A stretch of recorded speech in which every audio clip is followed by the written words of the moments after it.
Let us begin with an understanding of the traditional Dakini. From the Eastern tradition, Dakini is a type of sacred female spirit and can be applied to a human woman with a certain amount of spiritual development. In Tibetan, Dakini means skygoer. From the Wikipedia, the Dakini in her various guises serves as each of the three roots. She may be a human guru, a master who transmits certain teachings to her disciples and joins them in commitments.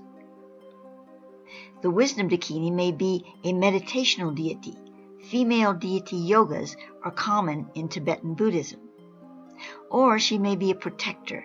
The wisdom Dakinis have special powers and responsibility to protect the integrity of oral transmissions. In Tibet, there are 4 classes of Dakini. A secret class of Dakini, which represents the empty nature of reality. The inner class of the Dakini is the Dakini of the Mandala, a meditational deity and fully enlightened Buddha who helps the practitioner recognize their own Buddhahood.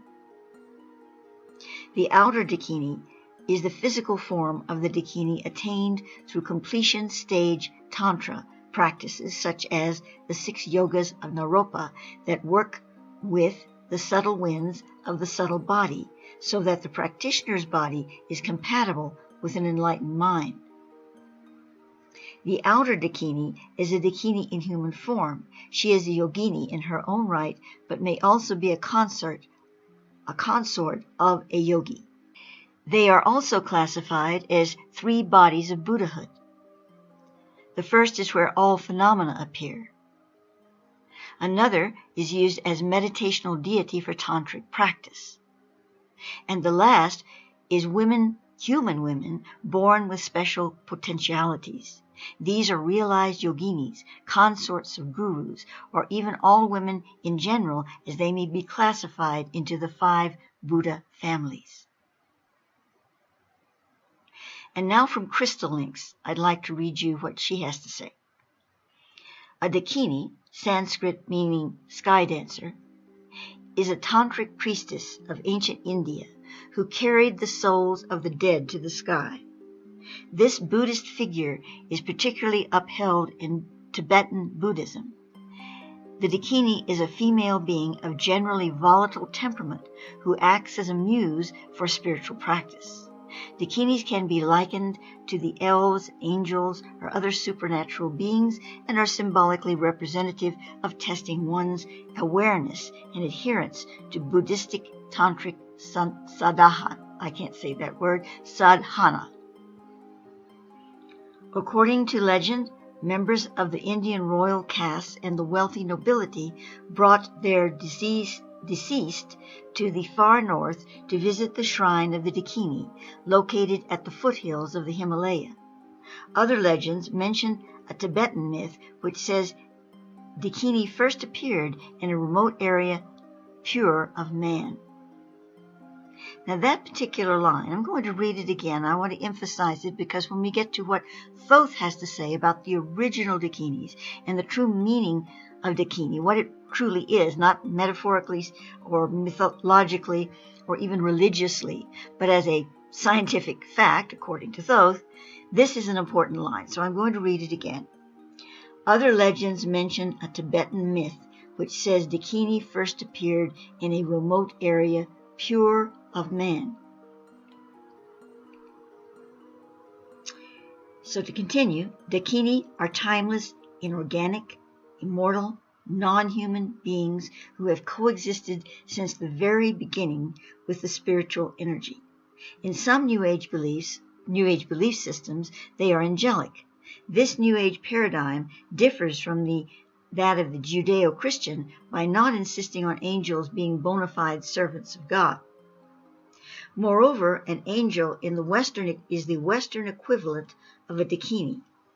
The behavior of Dakini has always been revelatory and mysterious. They respond to the state of spiritual energy within individuals. There is a connection between Dakini goddess energies and all of creational feminine deities. Some people believe the Dakini language is linked to that of Atlantis, the trilling of the high priestesses in the language of Vril. Dakini is the goddess of life's turning points, distillations of archetypal emanations. The Dakini represent those essence principles within the self that are capable of transformation to higher octaves. Dakinis are sky dancers, heavenly angels devoted to the truth, Dharma, woman consorts and partners with the god creators of India and Tibet.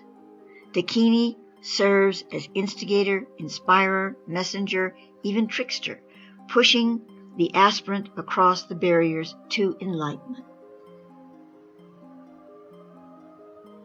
Dakini's wrathful aspect is depicted by the Mala of Skulls. Her peaceful aspect is depicted by the lotus frond. Like Hindu goddess Kali, her role is to transmute suffering.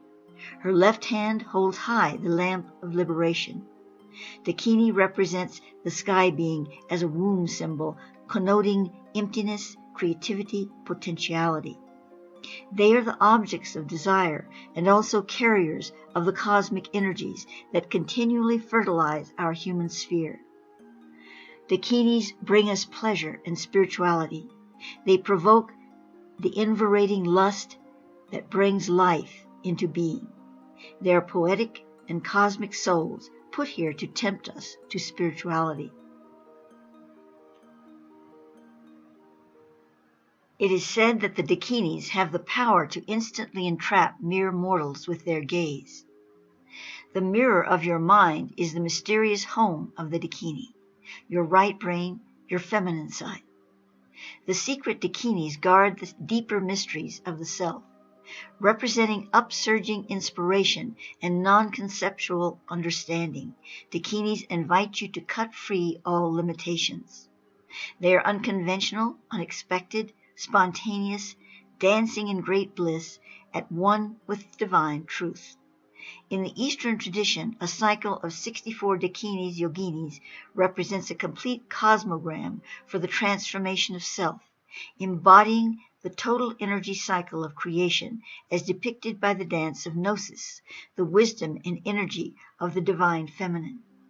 In representing this complete cycle, we have the opportunity of invoking not only the goddess, but of manifesting the totality of the great goddess herself. Yogini Dakini temples flourished in India around the 9th through the 12th centuries. Erected in remote places, especially on hilltops, the temples were circular enclosures open to the sky. Around the inner circumference were 64 niches, which housed exquisite stone carvings representing various aspects of the goddess energy, creating a circular mandala around a central image of Shiva, symbol of cosmic consciousness and the one-pointedness of yogic discipline.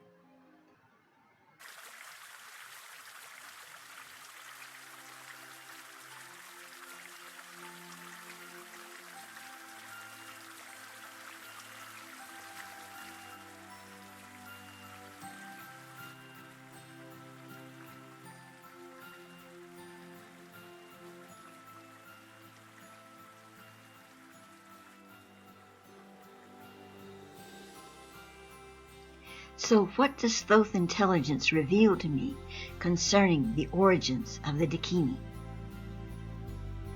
It was a few nights ago when I saw in my third eye several statues of East Indian females. My eye camera was close up to the faces themselves, and they magically seemed to animate, smiling, turning to look at one another, etc. I asked, "Who are they?" and received Dakini.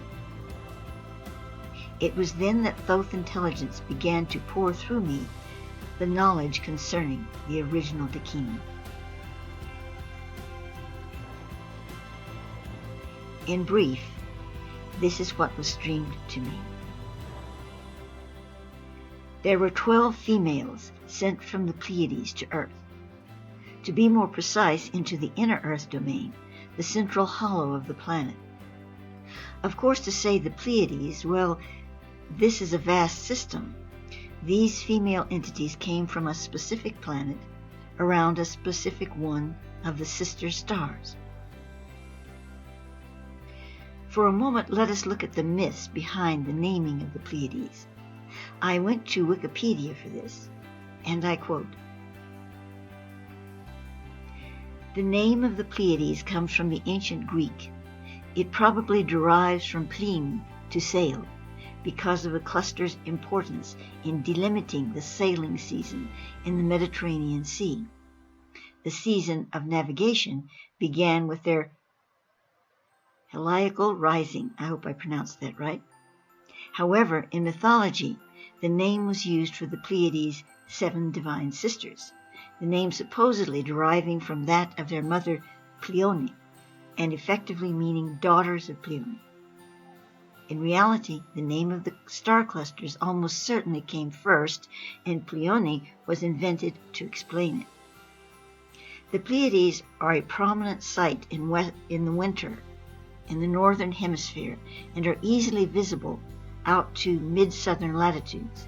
They have been known since antiquity to cultures all around the world, including the Celts, Hawaiians, Maori, Aboriginal Australians from several traditions, the Persians, the Arabs, the Chinese, the Quichua, the Japanese, the Maya, the Aztec, the Sioux, the Kiowan, and Cherokee.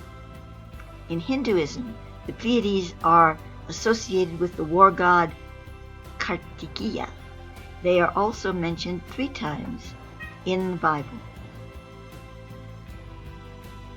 Back to the Thothic record.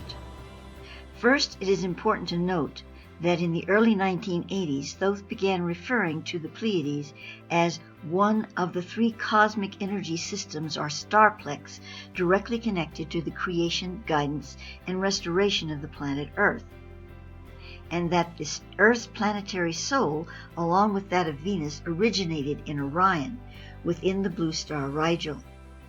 These 3 cosmic systems, then, he revealed as the Pleiades, Sirius, and major portions of the constellation of Orion. So the blue star Rigel, Betelgeuse, and the Orion Nebula especially were prominent.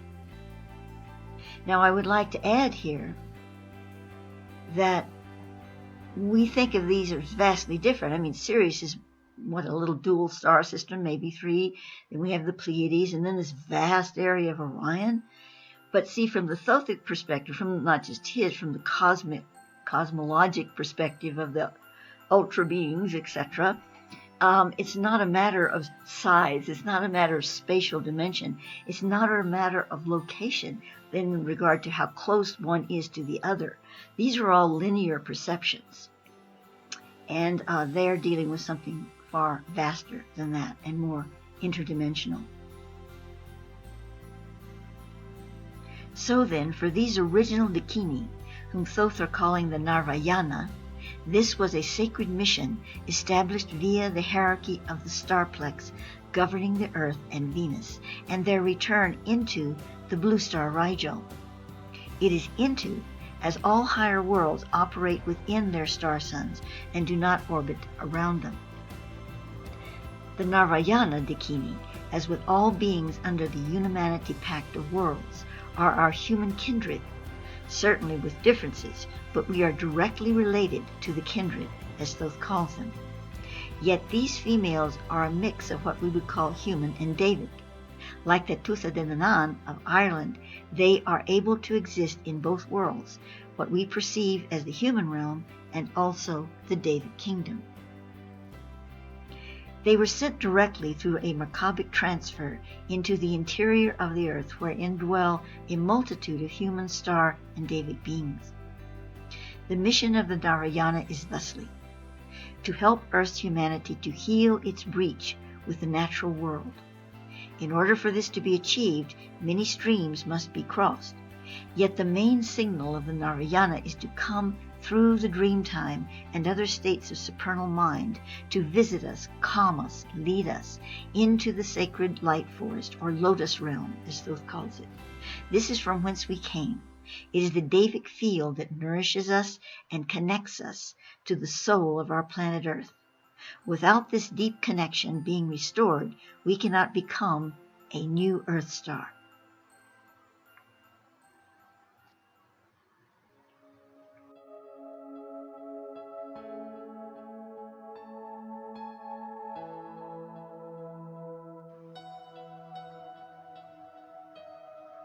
The 12 Narayana Dakini still live. They have their enclave on an island in the center of a lake of the inner Earth domain. Both the lake and the island are called Sewestra, meaning swan of heaven. On this island are also the sistars of the original Dakini. These women are as well of human and Davic mix, and also some star ancestry from among the starplex. They were born in the interior of the planet and did not arrive from the Pleadian worlds. The original Dakini have selectively at times taken consorts in order to create these children of the Narayana. The number of these progeny are 52. Now I realize that all this sounds quite fanciful and, if anything, more symbolic than actual. There's definitely a taste of Avalon about it, which, incidentally, Thoth has shown me exists as well.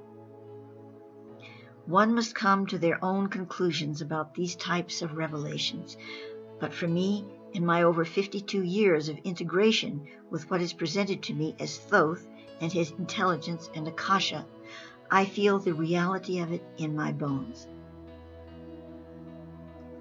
I believe that the history and presence of the Narayana Dakini was given to me so that I may share it, in the understanding that these sisters of the stars, or sistars, can be called upon beyond the forms in which they have become embedded within the traditions of many cultures.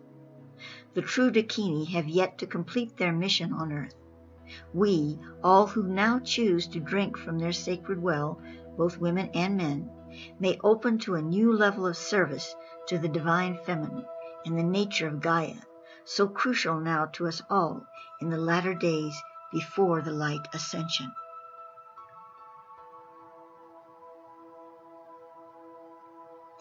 What I have offered here is not to nullify the Dakini of tradition, but to enrich the understanding, to take you to the source of this mystic path.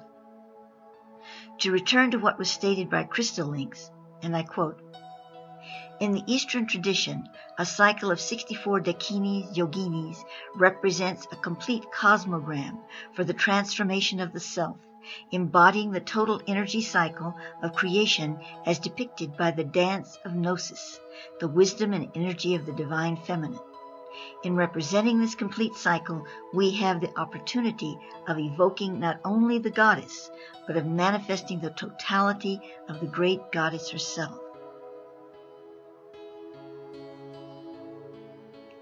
Thoth adds to this that the 64, the number of a mantramic, his word, pattern, which when chanted repeatedly, opens a center in the brain-mind complex through which one may enter the Dakini state of awareness, calling forth the planetary soul and thus reclaiming one's own genius.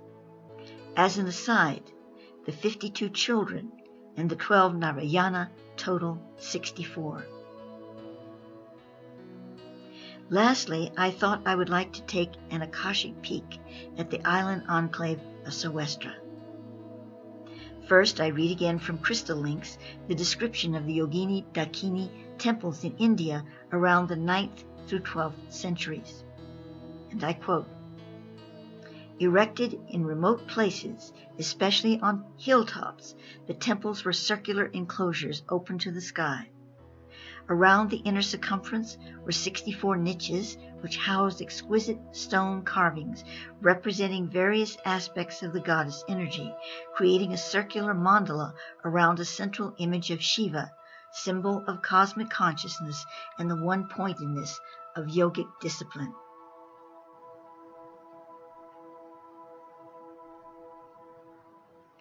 On Sewestra, there is one large rounded temple containing a circular opening in the center of the ceiling. It too contains 64 niches. These niches each possess within them a Dakini statue holding a tablet with an I Ching type of engraving. Pieced together, these tablets create the mantramic pattern of what Thoth calls the Golden City in the brain-mind complex. I received information from the Thoth Akasha on this Golden City some years ago.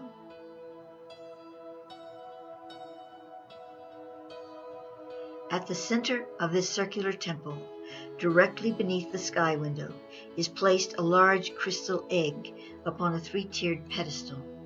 This crystal was brought by the Narayana in their star Makaba from their home planet. It is a crystal unknown to this world, nor is it found naturally within the inner earth. This crystal, which they now call the swan egg, is their connection to home.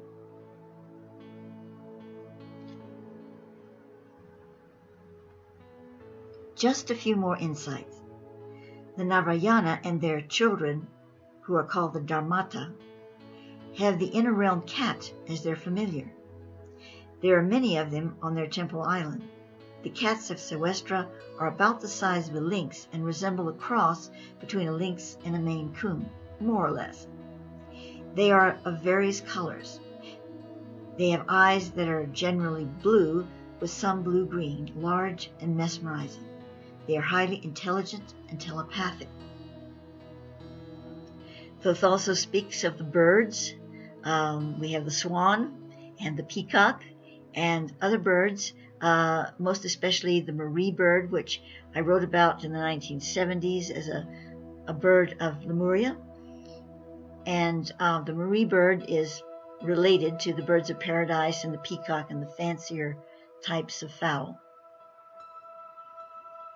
Another thing that they have that entrances me are the orbs or spheres that commune with the chakras of the body, with spirits, with beingness, with so much. It's kind of a mystery as to what they are all about to me. I don't know everything about them, but I originally saw one of these orbs when I was having a revelation of my own parallel life experience as Kira in the spaceships, in the starships, and I saw myself with one of these orbs. This was years ago, but now I'm seeing them with the Narayana Dakini as well, and their children.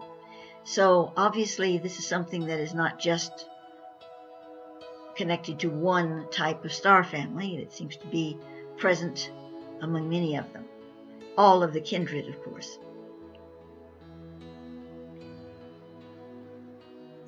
The Dakini of Sewestra use music and dance to open the gates to their inner work with Gaia and her inhabitants.